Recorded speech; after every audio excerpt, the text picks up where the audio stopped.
नमस्कार साथियों, जय हिंद। कैसे हैं आप सभी। आज हम बात करने वाले हैं Maya technique of maize fortification, मक्का फोर्टिफिकेशन की माया तकनीक।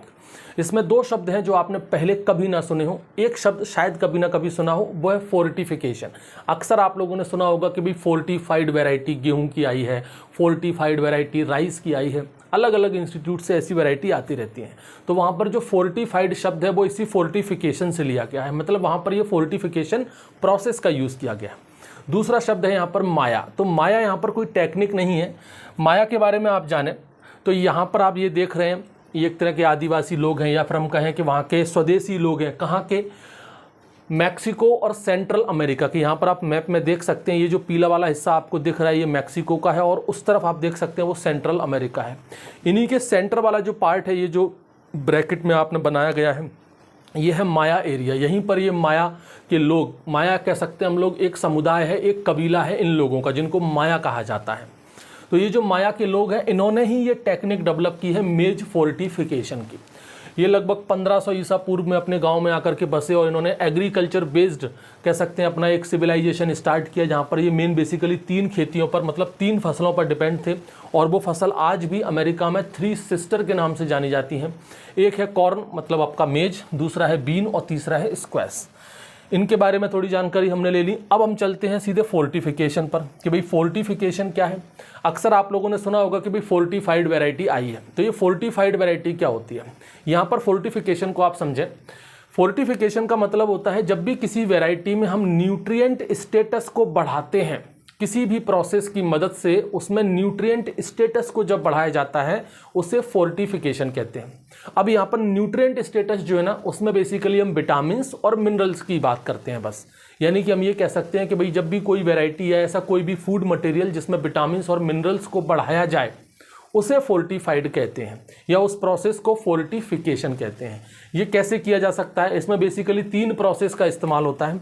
एक तो है भाई आपका कमर्शियल और इंडस्ट्रियल फोर्टिफिकेशन, जैसे गेहूं का आटा, कॉर्न मील, कुकिंग ऑयल। आपने अक्सर सुना होगा कि भाई हम घर में जो गेहूं का आटा पिसवाते हैं और जो इंडस्ट्री वाले बाहर जो पैकेज्ड वाला जो गेहूं का आटा मिलता है, वो हमेशा कहते हैं कि भाई हमारे आटे में ज़्यादा न्यूट्रिएंट है।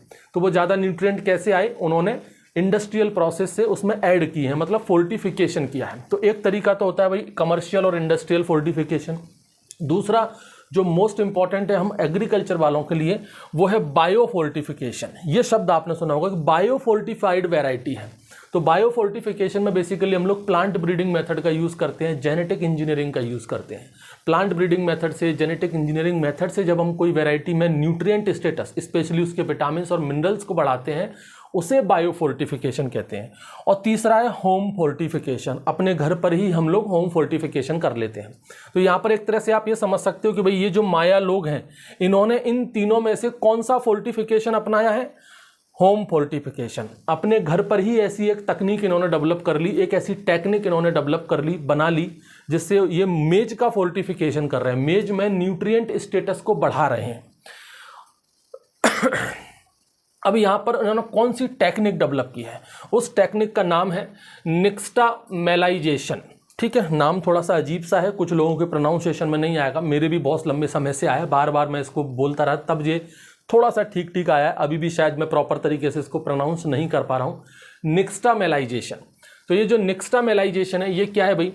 अब जो मीज़ो अमेरिका, जैसा कि अभी मैंने बताया कि भाई मैक्सिको और सेंट्रल अमेरिका के बीच वाला जो पार्ट है, उसको आप मीज़ो अमेरिका कह सकते हो। ठीक है, अब इसमें ज्योग्राफी वाले बच्चे कुछ ज़्यादा ना बोलें कि नहीं सर आपने ऐसा बोल दिया वैसा बोल दिया, इसको समझ जाओ मोटा मोटी। जो मीज़ो अमेरिका, जो मैंने आपको बताया था अभी माया एरिया, वही आपका मीज़ो अमेरिका वाला एरिया है। तो वहाँ के जो लोग हैं, स्पेशली आपके जो माया लोग हैं, ये इस तकनीक को इस्तेमाल करते हैं, निक्स्टामेलाइजेशन को। होता क्या है ये निक्स्टामेलाइजेशन? बड़ा सिंपल सा तरीका है। ये सबसे पहले तो एल्कलाइन सॉल्यूशन बनाते हैं। एक ऐसा सॉल्यूशन बना लिया जो कि है एल्कलाइन, और वो सॉल्यूशन ऐसे मटेरियल से बनाना चाहिए जो कि इंसानों के लिए या ह्यूमन हेल्थ के लिए बिल्कुल भी हार्मफुल ना हो। एक बढ़िया सा एल्कलाइन सॉल्यूशन बनाया। उसके बाद जो भी मक्का है उसको उसमें भिगोने के लिए रख दिया, और भिगोने के बाद उसी पानी में, उसी एल्कलाइन सॉल्यूशन में हमने उसको पका लिया। इससे हमारा जो मक्का है, एक तरह से कह सकते हैं कि वो और ज़्यादा पैलेटेबल, स्वादिष्ट बन जाता है, न्यूट्रिशियस बन जाता है और नॉन टॉक्सिक हो जाता है। मक्का के अंदर कुछ जो टॉक्सिक सब्सटेंस हैं वो भी हट जाते हैं। कौन से टॉक्सिक सब्सटेंस हैं, कैसे हटते हैं, वो भी अभी बताते हैं। यहाँ पर जो निक्स्टामल है ना, ये एक शब्द है नहुआटल ध्यान से सुनिएगा, ये प्रोनाउंसिएशन बड़े अजीब से है। नहुआटल शब्द जिसका मतलब होता है मतलब नेक्स्टामल्ली। अब क्या बताएं भाई ये शब्द क्या है, कैसे हैं, बड़े अजीब व गरीब टाइप के शब्द हैं, लेकिन आपके करंट अफेयर के लिए ठीक है। निक्स्टामल जो शब्द है ये आपका नहुआटल एक नेक्स्टामल्ली, जो इसका मतलब है नेक्स्टामल्ली, इसका मतलब होता है निक्स्टामलाइज्ड मेज डफ, निक्स्टामलाइज्ड मक्के का आटा। सिंपल सी बात है, वहीं से ये शब्द लिया गया है निक्स्टामल। और इसमें जो न्यूट्रिएंट स्टेटस जिस तकनीक से बढ़ाया जा रहा है, यहाँ पर ये जो बताया गया है कि भाई अल्कलाइन सॉल्यूशन में ये भिगो के डालते हैं, फिर उसी अल्कलाइन सॉल्यूशन में ये पकाते हैं, इस प्रोसेस को कहते हैं निक्स्टामेलाइजेशन। तो ये निक्स्टामल जो शब्द है ना, ये स्पेशली मक्के के आटे के लिए ही यूज किया जाता है। अच्छा, ये जो प्रोसेस है जैसा कि मैंने बताया कि भाई ये न्यूट्रिएंट स्टेटस स्पेशली विटामिन और आपके मिनरल्स उनको एनरिच करती है, उनको बढ़ाती है। तो यहाँ पर हम उसी की बात करेंगे कि ये जो प्रोसेस है वो क्या किन चीज़ों को मतलब इंश्योर करती है कि मक्के के अंदर ये चीज़ें बढ़ जाएं। कुछ अमाइनो एसिड है, कैल्शियम है, और सबसे इंपॉर्टेंट है इसमें विटामिन B2। इन चीज़ों को ये बढ़ाती है जो कि ह्यूमन बॉडी के अंदर काफ़ी ज़्यादा हेल्पफुल रहते हैं। आपको पता है कि भाई विटामिन B2 की अगर कमी हो जाए तो पेलग्रा डिसीज़ हो जाती है। और आपको पता है अमेरिका में मोस्ट ऑफ द पॉपुलेशन मेज पर डिपेंडेंट है, अमेरिका के बहुत सारी जगहों पर। और अमेरिका के अंदर तो मेज जो है वो प्रोमिनेंट कह सकते हैं अपन, प्राइमरी फूड मटेरियल है ही। तो अगर वहाँ के लोग मेज डिपेंडेंट हैं पूरी तरह से और विटामिन B2 की कमी है, तो आप समझ सकते हैं कि वहाँ के लोगों में पेलग्रा डिसीज़ होने के चांसेस बहुत ज़्यादा हैं। तो ये जो माया के लोग हैं उन्होंने इस तकनीक से इसमें विटामिन B2 का कंटेंट भी बढ़ाया है, जिससे पेलग्रा डिसीज से बचा जा सकता है। और जैसा कि मैंने बताया कि कुछ टॉक्सिन यहाँ से एलिमिनेट कर देते हैं, तो वो टॉक्सिन एक्चुअल में नेचुरली नहीं पाए जाते। कुछ फंगस, जैसे कि हम कहें माइकोटॉक्सिन, एक ऐसा टॉक्सिन है जो मोल्ड्स के द्वारा, फंजाई के द्वारा प्रोड्यूस्ड होता है, तो उस माइकोटॉक्सिन को इस प्रोसेस के द्वारा रिमूव कर दिया जाता है। और जैसा कि मैंने बताया कि भाई मेज जो है वो प्राइमरी क्रॉप है अमेरिका की, ये पॉइंट काफ़ी अच्छा है यहाँ पर। मेज, बीन और स्क्वैश, इनको 3 सिस्टर कहा जाता है। अच्छा, इसका प्रभाव बहुत अच्छा है। ये हम सोचते हैं कि भाई छोटी मोटी सी टर्म है, एक छोटी सी टेक्निक है जो सिर्फ माया के लोग ही इस्तेमाल करते हैं, ऐसा बिल्कुल भी नहीं है। रिसर्चर्स जो हैं वो ये बताते हैं कि भाई अमेरिका में जिस तरह से मक्के का कह सकते हैं कि जो क्रेज है लोगों में मक्के के ऊपर, जो डिपेंडेंसी है वो जो बढ़ रही है ना, उसका मेन कारण यहाँ पर निक्स्टामेलाइजेशन ही है। तो ये काफ़ी अच्छी प्रोसेस है निक्स्टामेलाइजेशन, जो माया के लोग इस्तेमाल करते हैं यहाँ पर फोर्टिफिकेशन के लिए। और हाँ, एक चीज़ और बड़ी इंटरेस्टिंग है यहाँ पर, एक न्यूज़ ये भी थी कि भाई इन्हीं लोगों ने जो लाइमस्टोन के जो चट्टाने हैं वहाँ पर इन्होंने इंडोर टॉयलेट्स भी बनाए हैं। अब उन टॉयलेट्स में ध्यान से सुनिएगा, ये जो निक्स्टामेलाइजेशन प्रोसेस हुई, जो एल्कलाइन सॉल्यूशन था वहाँ पर उन्होंने अपने मक्के को तो पका लिया।